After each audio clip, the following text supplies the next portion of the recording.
Get ready for your daily dose of marketing strategies and tactics from entrepreneurs with the guile and experience to help you find success in any marketing capacity. You're listening to Marketing School with your instructors, Neil Patel and Eric Su.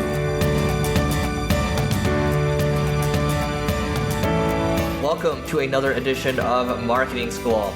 I'm your host, Eric Su.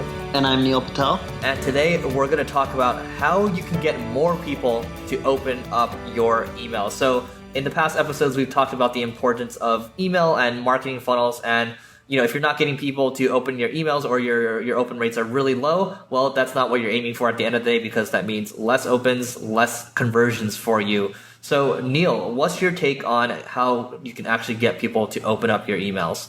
There's a few things that you can do, but the first tip I'll actually give is don't just test the subject line. Everyone believes that the subject line is what affects conversions or opens the most.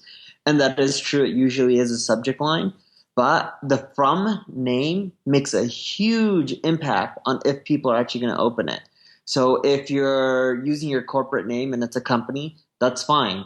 Don't make the name support. A lot of companies make that mistake, or they'll put it as marketing or something silly like that. If your company name is Shopify, then your from should be the name Shopify. If you're a person like me, Neil Patel, I put my name as Neil Patel.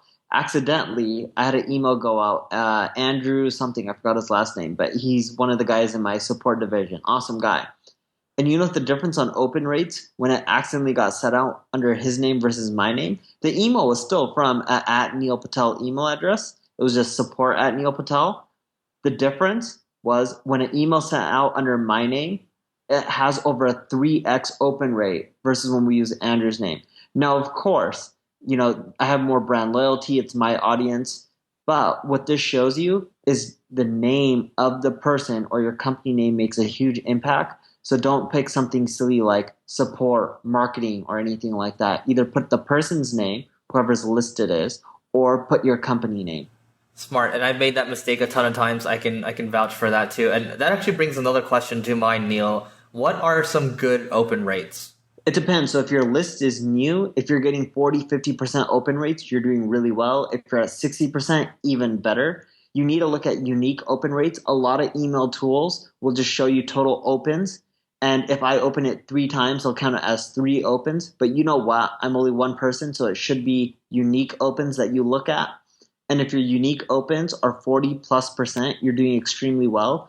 As you keep emailing out to that same list over and over again, what you'll find is that your open rates drop. But if your open rates ever drop below 20%, you're doing something wrong. And that usually means you have a ton of dead weight on your email list. You don't want to just be emailing people who aren't opening your emails. You want to put those people into a reactivation campaign where you send them something different, maybe a casual email with a casual subject line so it's more personalized, to see if you can get them re-engaged. But in general, if you have people on your email list that aren't opening your emails, eventually, after a few months, you want to remove them. Reason being is email service providers like Gmail will look at that, and some of them will be like, oh, wow, all these people aren't opening up the emails. It's pretty much as good as spam. So let's start sending Neil's or Eric's emails into the spam folder. Another point to that too is you don't want to keep wasting money on sending emails to those dead people anyway, or those dead people on your list, because it's going to cost you money at the end of the day. And sending emails can be an expensive ordeal, especially for the volume that you're sending, right, Neil? Yeah, it really is. Like, I actually pay per email. There's a lot of different service providers out there. I use Maropost for most of my emails. For the marketing automation, I use Infusionsoft. But Infusionsoft plugs into Maropost, in which Infusionsoft is figuring out who should be getting what email when, and Maropost is doing the sending due to the fact that they have higher open rates. Love it. Okay. Well, here's a hack I'll give everyone, and this is related to the subject line. So basically, the concept of emojis is getting bigger and bigger, and that's to be expected. Snapchat bought, I think, Bitmoji for, I think it was $100 million.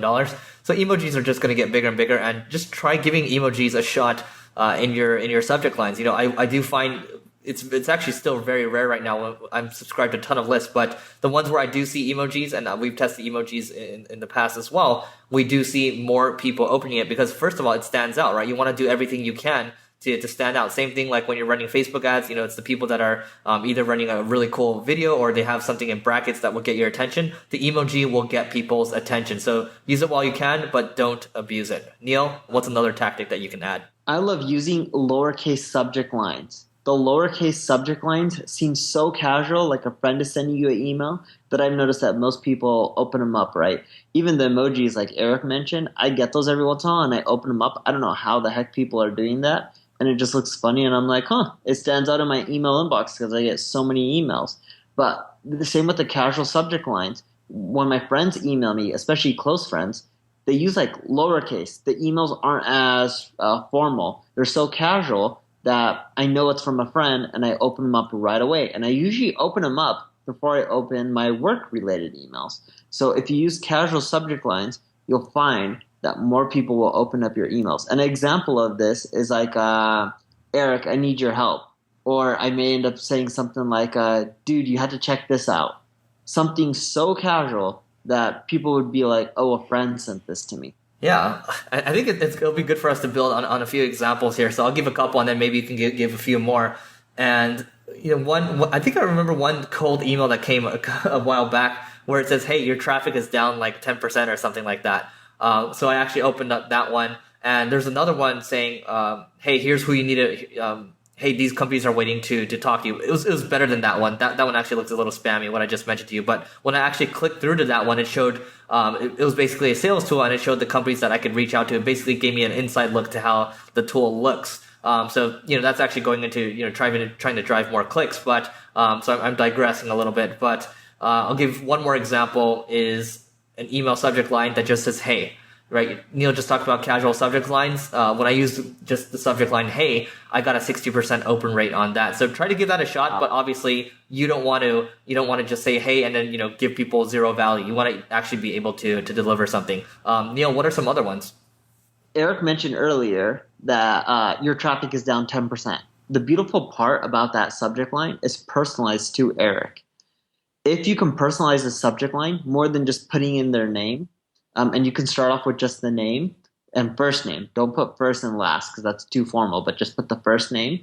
And you start off with their name towards the beginning of the subject line. Like it could just be, Eric, your traffic is down 10% versus just your traffic is down 10%. You'll notice again that your open rates are going to go up. So the more personalized you can get with your subject lines, the better off you're going to be. It's the same thing with emails. If you do a cold pitch or a cold email to someone and you're expecting them to convert into a paid client, they're going to be like, oh, these guys send out thousands of these generic emails to everyone. Why the heck would I buy from them? But when someone personalizes something to you, it's like, all right, this is relevant. Let me check it out. Let me open it.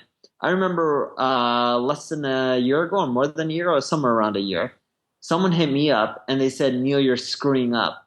And I opened up the email and it broke down in a 40-page PDF. And I know that sounds ridiculous. It was literally 40 pages on everything that we're doing wrong with our marketing. A lot of the stuff in there was inaccurate, but the guy got a lot of stuff that was right. Some of it I didn't know. Most of it I knew, but still I was like, wow, this guy did a lot of work and analyzed my business. And I don't have as much time as him. I emailed him back and I said, let's get on the phone. I called him. I'm like, where do you work? And he told me the company he worked at. I'm like, how much do you get paid? And he said, oh, I get paid like 60 grand a year. I was like, cool, come work for me tomorrow. I'm going to give you 75 grand a year. He didn't end up taking the job. He's like, oh, my wife is about to have a baby. Give me 3 months and then I'll work for you. And then I hit him up 3 months later. And then he's just like, oh, I'm helping out my wife.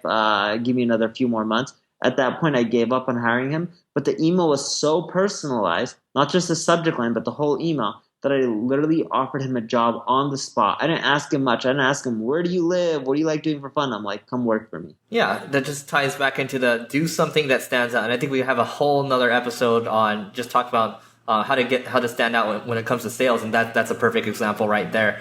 Now, another one, just to share before we hop off for this one, if you're sending a ton of emails, especially if you are an organization that relies on SDRs or sales development representatives, and you're sending out a heavy volume of emails, well, there's a good chance you might get marked as spam in some cases, and you might not even know. So for us, a couple years back, we were sending out a good volume of emails each day. We had a few sales development representatives.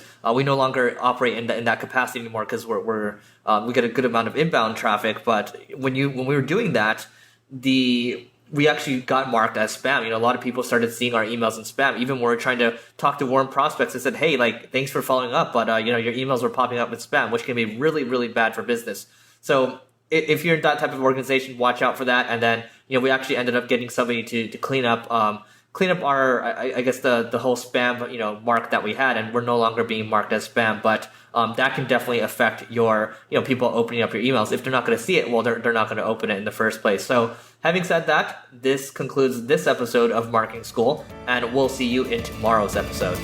This session of Marketing School has come to a close. Be sure to subscribe for more daily marketing strategies and tactics to help you find the success you've always dreamed of. And don't forget to rate and review so we can continue to bring you the best daily content possible. We'll see you in class tomorrow, right here on Marketing School.